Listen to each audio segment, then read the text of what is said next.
want to talk about the SEC's biggest sleeper team going into this season. I cannot believe that more people are not talking about Oklahoma football this year, man. This is going to be one of the better teams in the SEC this year, and I see them being way better than a 7-5, 8-4 football team. The Sooners have the capability of being able to make it to Atlanta. They got one of the best defenses coming into this season in this conference. They were third in takeaways last year in 2023. They got a loaded secondary with guys like safety Billy Bowman, who was second in the nation in interceptions last year.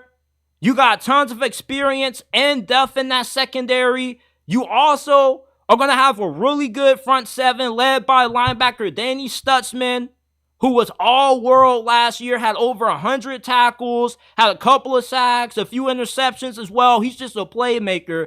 Plus, you improve your defensive line and your pass rush, and this offense is loaded.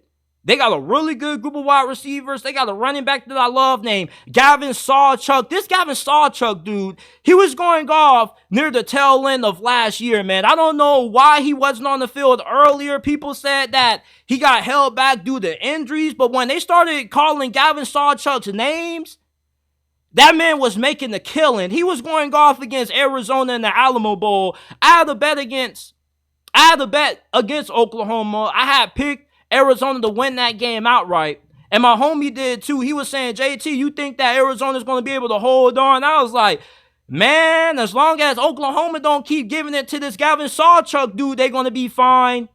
Oklahoma has a really good defense, a really good group of skill position players. The offensive line is going to be good. What's going to make or break this team and determine how far they go this year all hinges on how well Jackson Arnold plays this year. If he plays as good as what we expect him to, being a highly sought after recruit coming out of high school, he was one of the best quarterbacks in the nation. From his recruiting cycle, he was the Gatorade Player of the Year. If he ends up panning out, Oklahoma definitely could be in the running to win this conference. They probably are one of the most complete teams entering this season. They don't really have too many areas of weakness outside of, the concerns that you're probably going to have about how good your new offensive coordinator is going to be with Jeff Lebby opting to leave and take the head coaching gig down at Mississippi State. If Jackson Arnold and that new offensive coordinator mesh together, Oklahoma is a really scary team. I'm really surprised that not too many people think that they're going to be any more than an 8-win team at best. Brent Venables and his staff have done a really good job at recruiting and developing talent. They also do a really good job at getting really good pieces out of the transfer portal. I'm really high on Oklahoma this year. The SEC, with how oversaturated this conference is going to be due to conference realignment, it's hard to find too many true sleepers in this conference, but Oklahoma definitely fits the build. This is a team that last year won 10 games, year 2 under Brent Venables. He's going into his third season, and there's no reason to expect a huge regression just because they are having a leg up in competition. Oklahoma is built to sustain success in the SEC. To be able to win in this conference, you have to be able to recruit, and they've shown that. This is going to be the first year that Brent Venables is actually going to have the ability to run his kind of defense. Aggressive, fast, physical. This is going to be the same defense this season at Oklahoma that we've seen out of Brent Venables all those years when he was the D coordinator down there under Dabo Swinney at Clemson.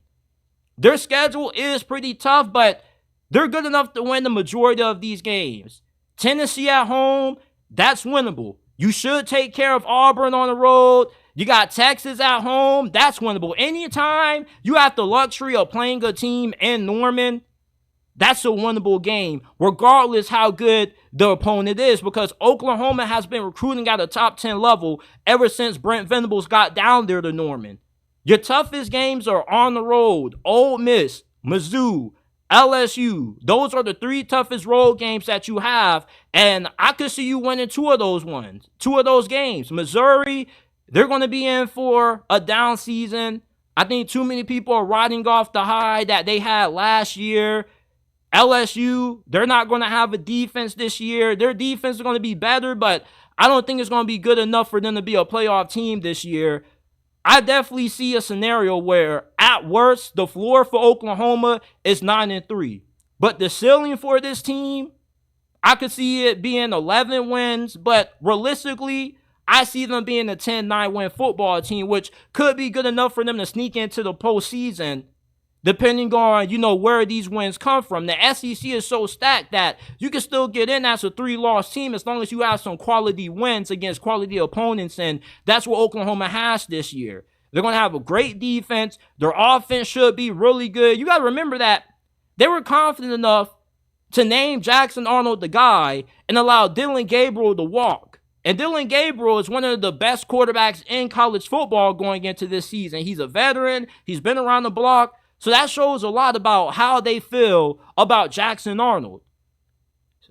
I don't think it's wise to be sleeping on Oklahoma football this season. This is definitely a team that I expect to surprise a lot of people this year. They aren't getting talked about enough. And there are too many people that when they do talk about Oklahoma, they are severely underestimating the capability of this team.